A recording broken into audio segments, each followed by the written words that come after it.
Bismillahirrahmanirrahim. Assalamu alaikum. In this video we will discuss about the strength duration curve test. ठीक है, this is a very important topic of electrotherapy.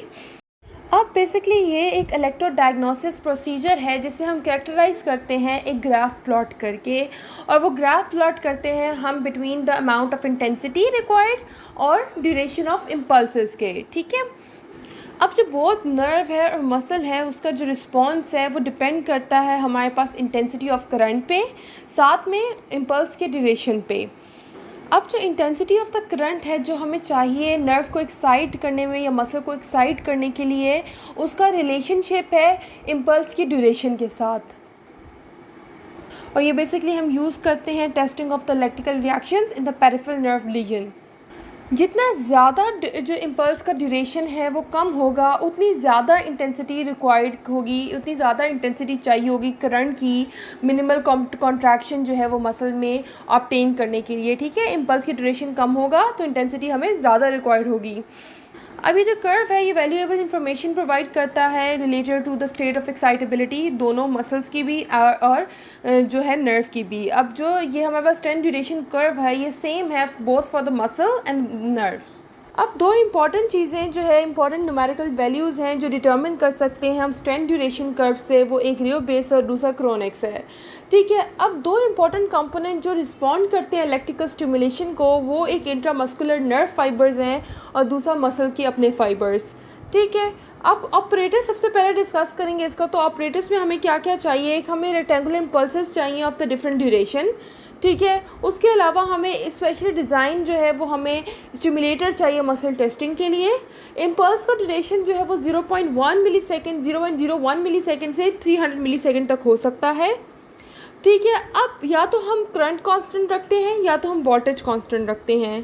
Current constant रखते हैं तो हम उसमें क्या है कि हम रिकॉर्ड करते हैं इंटेंसिटी ऑफ द करंट को, और इसमें हमें मोर एक्यूरेट रिजल्ट मिलता है. और वोल्टेज कांस्टेंट रखें तो मोर कंफर्टेबल है वो.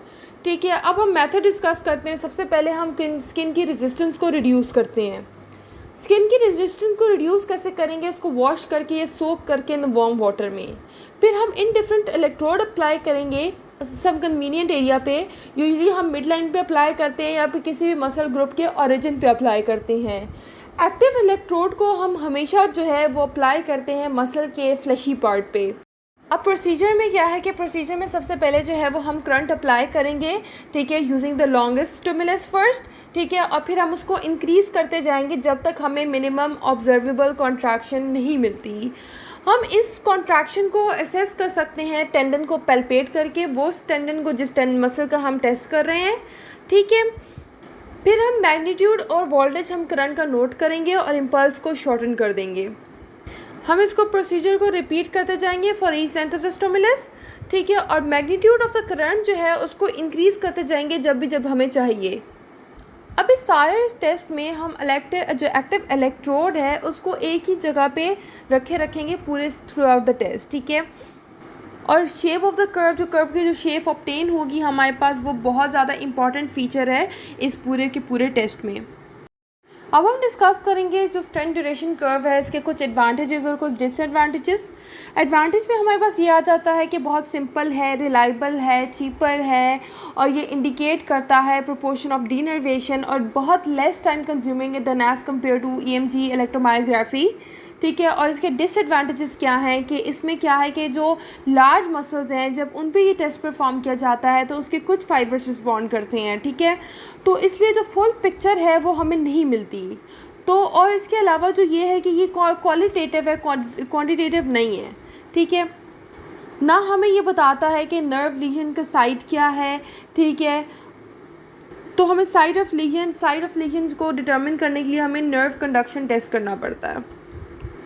अब इसके बाद हम डिस्कस करेंगे डिफरेंट टाइप ऑफ कर्व्स, जिनमें हमारे पास नॉर्मल कर्व आ जाता है, कम्प्लीटली डीनर्वेटेड मसल कर्व आ जाता है, पार्शली डीनर्वेटेड मसल कर्व आ जाता है, और उसके बाद रीजनरेटिंग और डीजनरेटिंग कर्व आ जाते हैं. इनको हम वन बाय वन स्टडी करेंगे.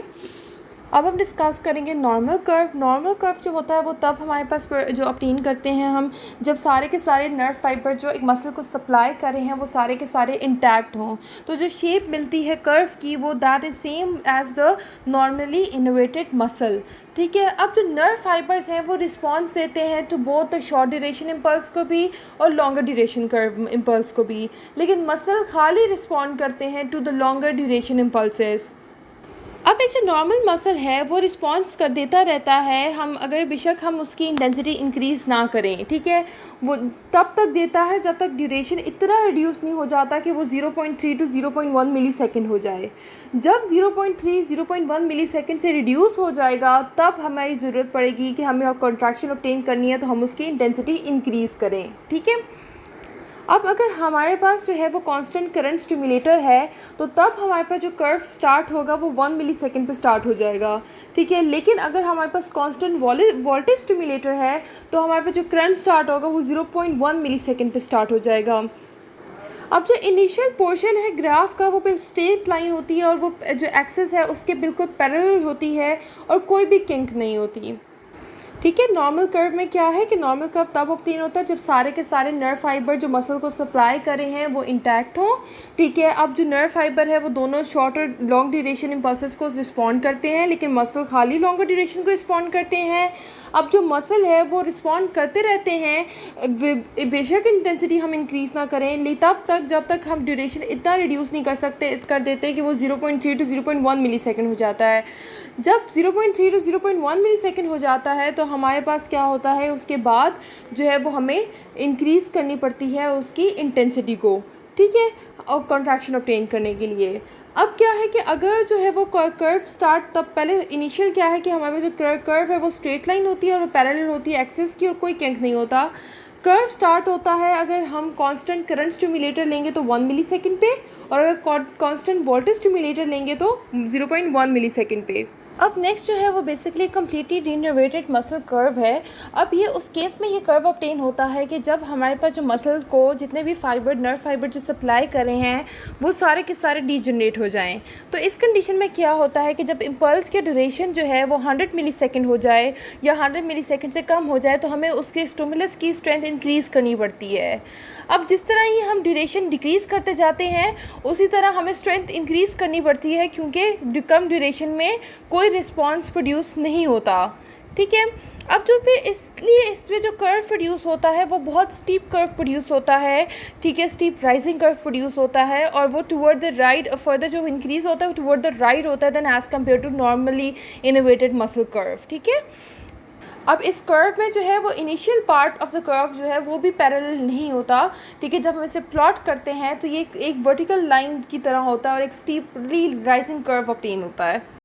अब हमने यहाँ तक पढ़ा कि जो डीनर्वेटेड फाइबर्स हैं वो शॉर्टर इम्पल्स को रिस्पॉन्ड नहीं करते। ठीक है, उसके लिए उसे स्ट्रॉन्गर स्टिमुलेशन चाहिए होती है, और जो इनोवेटेड फाइबर्स हैं वो शॉर्टर ड्यूरेशन की इम्पल्स को भी रिस्पॉन्स देते हैं। अब ऐसी कंडीशन जिसमें मसल के कुछ नर्व फाइबर डीजनरेट हो जाते हैं और कुछ नर्व फाइबर्स इंटैक्ट रहते हैं, इस कंडीशन में हमें जो ग्राफ मिलता है वो that is partial denervation muscle curve. ठीक है, अब ये जो ग्राफ प्रोड्यूस होता है इसके दो पार्ट्स होते हैं, एक राइट हैंड पार्ट होता है और एक लेफ़्ट हैंड पार्ट होता है। राइट हैंड पार्ट जो है वो क्लियरली रिजेंबल करता है डीनर्वेटेड मसल के कर्व से, और लेफ़्ट हैंड पार्ट जो है वो रिजेंबल करता है इनोवेटेड मसल के कर्व से। और वो पॉइंट जहाँ पे ये राइट हैंड पार्ट और लेफ़्ट हैंड पार्ट आके मीट कर रहे हैं वहाँ पे हमें मिलेगा किंक। ठीक है, अब इस कंडीशन में जो मसल है उसे हायर इंटेंसिटी ऑफ करंट चाहिए होगा ताकि as compare to the normal muscle to produce a rheobasic in response. अब जो है नेक्स्ट वो दैट इज़ अ रीजनरेटिंग और डीजनरेटिंग कर्व। तो अगर हम repeated strength duration curve test करेंगे एक रेगुलर इंटरवल पे तो वो हमें बताएगा कि जो कम्प्लीटली डीनर्वेटेड मसल हैं या जो पार्शली डीनर्वेटेड मसल्स हैं वहाँ पे रीजनरेशन हो रही है। ठीक है, अगर एक हमारे पास जो है वो फुल जो है वो कम्प्लीटली जो है वो हमारे पास डीनर्वेटेड कर्व प्रोड्यूस है, वहाँ पे अगर उस कर्व में किंक प्रोड्यूस होगी तो वो हमारे पास बेसिकली साइन होगा कि यहाँ पे इनोवेशन जो है वो इम्प्रूव हो रही है।